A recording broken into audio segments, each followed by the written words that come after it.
Their foreclosure procedures, we're talking about the so-called paperwork problem and solutions to resolve the crisis. Michael Iannaccone of MDI Investments and Rebel Cole of DePaul University are here with some of their ideas. Welcome back to the both of you. Thank you.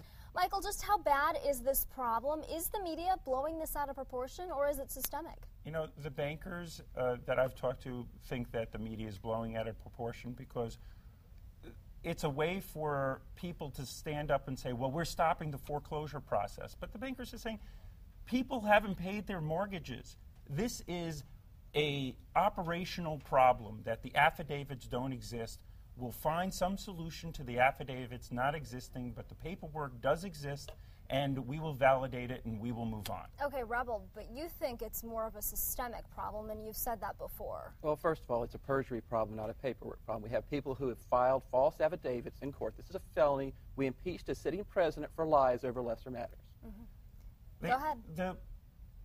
The paperwork exists. It was validated at the point that the mortgage was originated. It was put into a security, and the security validated that the paperwork existed. Now it's gone down a chain of command, and at the last end you're saying, I can't find the paperwork, so we need to stop the foreclosure process.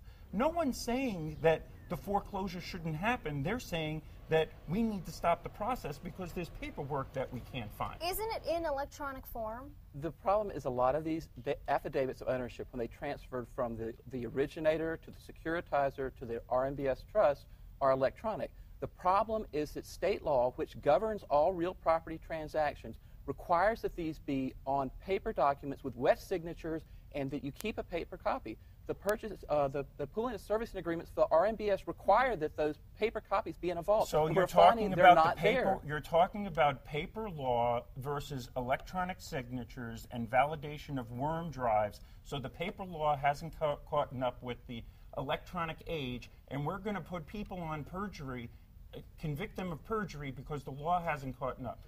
That's ridiculous, because if we don't find a solution to this paperwork or this legality issue, then you're going to stifle the mortgage-backed securities market. Michael, what is the solution? On the banking side, what are the banks going to do to fix this problem? What should they be doing? Well, I don't know what they're going to do right now, but a solution is going to come about where the original validation of the documents going into the mortgage-backed pool are accepted. You could say on a larger scale that, hey, yeah, if you want the mortgage-backed securities market to go forward, then you can say all mortgage-backed securities created prior to 2008, they get a permanent discount of 20% because they have this issue attached to it. All mortgage-backed securities going forward don't have this discount. Well, you're going to get a big hoopla of backlash on that because that's going to take the good with the bad, and everyone's going to get a discount. So there's just trillions and trillions of dollars in securitized paper is at risk here.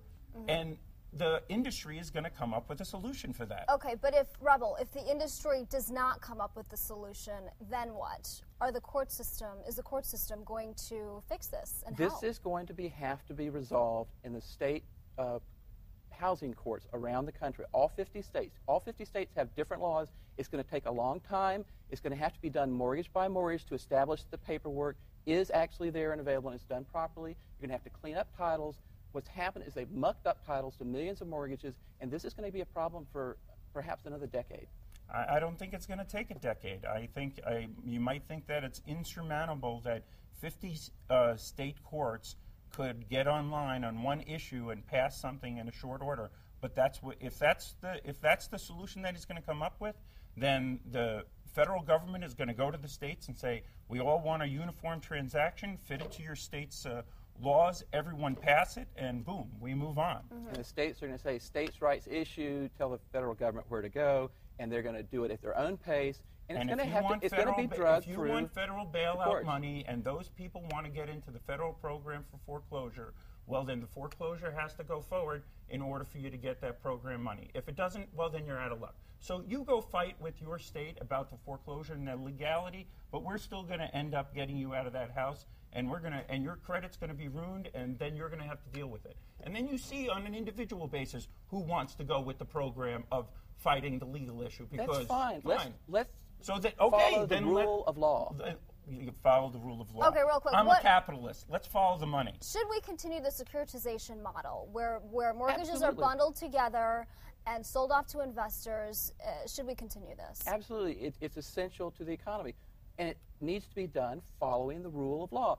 Simply sign the documents and put them in the vault as is required by the law and by the pooling and servicing agreements for the RMBS. And they'll change the law that's saying that you don't have to actually have the paper document and that you can put it into electronic form and save it into a vault, just like we do a ton of other records that we put on worm drives, or updated worms might even be the old version of 15 years ago, but we'll save it in electronic form. It'll be in the vault. We'll allow electronic transfer. You can sign your mortgage today. You can sign your mortgage and fax it over, or sign it, scan it, and send it over, and that mortgage, that signature allows for the close. Now, you do have to back it up with a paper, but the signature allows for the close. Last word. Which is fine, but the problem is it wasn't done under the laws that govern these particular mortgages, so we're going to have to live with it.